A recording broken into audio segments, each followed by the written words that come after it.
Notre Dame is known for having one of the largest and most active alumni clubs in the country. The same can be said for former Notre Dame student athletes through the Monogram Club. There are more than 8,000 living Notre Dame Monogram winners, more than 4,500 of whom are active dues-paying members of the Monogram Club.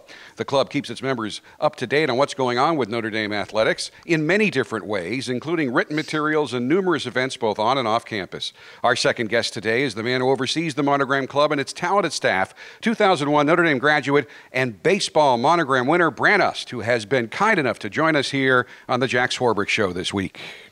Brant, thanks so much for joining us. There are a host of things we want to talk about and eager to get to them, but I think the introduction set up the most important. How do we get Joe to be a dues-paying member of the Monogram Club? It's always about the money. What does he have to do to sign up to be dues-paying? I think Joe coming by the office, we'll sit down and have that conversation. Joe's still got a lot of work and exciting things ahead of him here while he's a current student-athlete at Notre Dame. But, Joe has the best example of a dues-paying representative in his own family, in Dr. Greg Lopez. There you go. A 2005 former baseball Monogram winner here. So I don't see that being an issue. Just for Greg, he still is, I think, the record holder in fielding percentage in a career. He could pick it. I think that is still there. So now I'm going to get a better Christmas gift for somehow fitting that into the broadcast. We should explain the relationship. Oh yeah. Well, so my older sister Catherine went to Notre Dame, graduated in 2006.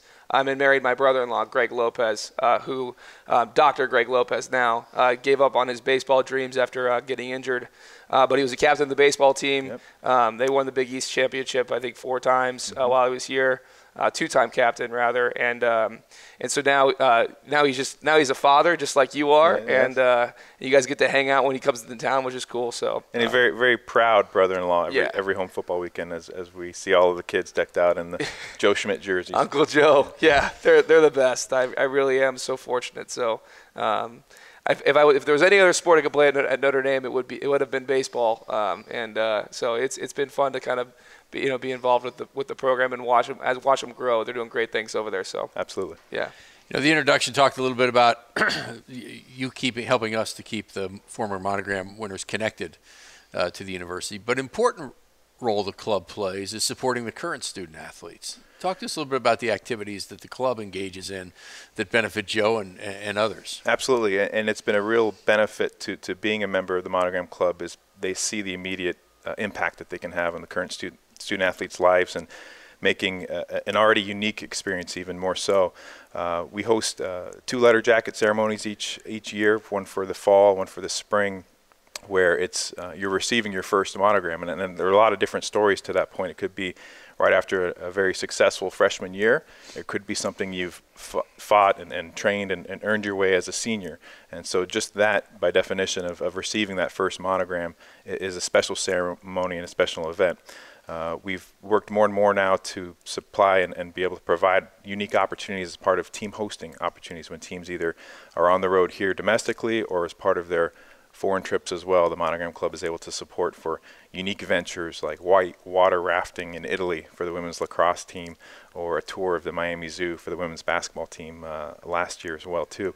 And then we work each year in a neat way to kind of transition our graduating senior student athletes to life after Notre Dame during commencement weekend by hosting the 4th quarter farewell, which is a final opportunity for them to be teammates, to be with their coaches, administrators, and family as they embark upon the next steps of their careers. And you've worked hard to build a mentoring program too that connects former Monogram winners with current students, right? Correct, and that has been a front and center initiative from our board and our membership. There are tangible ways to give back, but I think there are ways of your time, your experiences that align with the current student athletes. And that's been really meaningful for our membership. And we've traveled the country to recruit advocates, Monogram winners in various fields and professional pursuits that are willing to, from a 15-minute phone call to a sophomore, juniors trying to navigate the career discernment process, to having meaningful sit-downs and trying to create or see where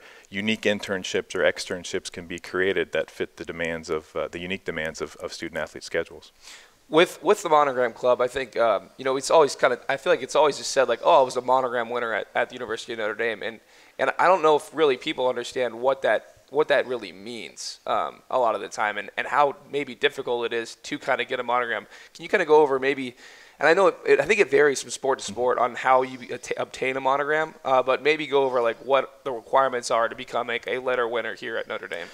Well, it's more than just participation, Right. and each sport has a kind of a unique set of minutes played or innings pitched or whatever it may be that help. Ultimately, it's the head coach's decision. The head coach knows their student athletes the best. They know that though somebody might have not been in the starting five or maybe never made a starting lineup in their 4 or 5 years here, but the contributions made both in practice, in the clubhouse or locker room, in the classroom, are all part of a successful program. So ultimately, there's a process that starts with the head coach and involves many other campus entities, but it is something that isn't just handed out. And we feel that when you do earn your first monogram you actually are earning it, and we see that on the looks, a lot of the faces of those during those ceremonies.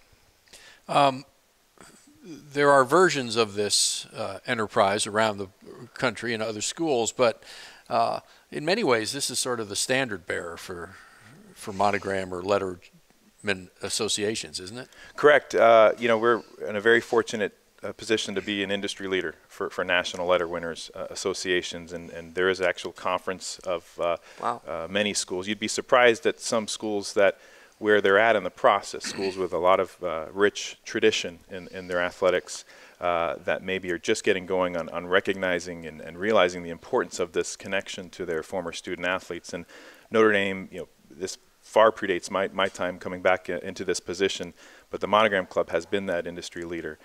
There are a lot of things that we share and that have been borrowed from the Monogram Club, and we are carrying the flag as the importance of an association of a group for your letter winners. And more and more nationally, I think universities and athletics departments are realizing the importance of that connection. Do you think that it's because the Notre Dame's success with its Monogram Club? Do you think it's because of the kind of person that Notre Dame attracts, or is it something that the past Monogram directors and yourself have done, to kind of create this kind of culture? Yeah, all of the above, and I'll be biased. I think that the unique aspects of a Notre Dame student athlete speak for themselves. The demands, the rigors of doing things the right way, doing it at the best, the championship level, both in the classroom and on the field or on the field of competition, really make letter winners for Notre Dame or monogram winners cut above the rest. And obviously, I'm sitting here with a table of monogram winners himself. So yeah, but mine was honorary. Well, we accept all, right? But yes, I think there are uniquenesses here and challenges that maybe aren't faced amongst other student athletes at other institutions, and so yeah, I think it's a little more special. I think he earned his monogram. Absolutely. I was going to say I think he earned his monogram, and I want to continue to stay in nice hotels when we go on the road. So you definitely earned your monogram, Jack. It's as honorary as it gets, believe me. So talk a little bit about the 100-year celebration that's going on right now with our monogram. 100 years of our Monogram Club, and what's going on right now because of it. 100 years. Jesse Harper, Newt Rockne, two very well-known names of Notre Dame athletics and the university, first started the club as kind of a football letter winners association, and just kind of a gathering post-game, talking X's and O's and things of that nature. And we've come a long way. We've come a long way in the 100 years. 2016 will be the actual 100-year celebration. We kicked it off a little earlier this fall with the Georgia Tech weekend. But it's an opportunity for us to shine a spotlight on the club, the impact that it's not only had with current student athletes, but also the impact that our monogram winners are having beyond the walls of Notre Dame, so to speak. And there's so many great stories out there, and so many stories to tell, many that are already well known, some that aren't, and it's our duty as a club and as an organization to tell that story of the club, as well as look forward to the next 100 years, which, Joe, you're going to be a strong part of as well. But an exciting time. We're looking to not only have a lot of events here, both on campus for Monogram Club members as they come back, but also to take some events on the road. Recently, we had a really open golf outing this past Friday and prior to the Stanford game out at TPC Harding Park out there, and just look to be creative to kind of put the club on a pedestal and celebrate this 100 years, while at the same time looking forward to the exciting initiatives and programs we have ahead of us. Well, the club is a really important resource to what we do here at Notre Dame. We appreciate all you do to help make it the leader that it is among universities, and we look forward to the next 100 years. Thanks for your leadership. Absolutely. Thank you, Jack, and thanks to Joe. It's been a pleasure to be on the show. We'll be back in a minute.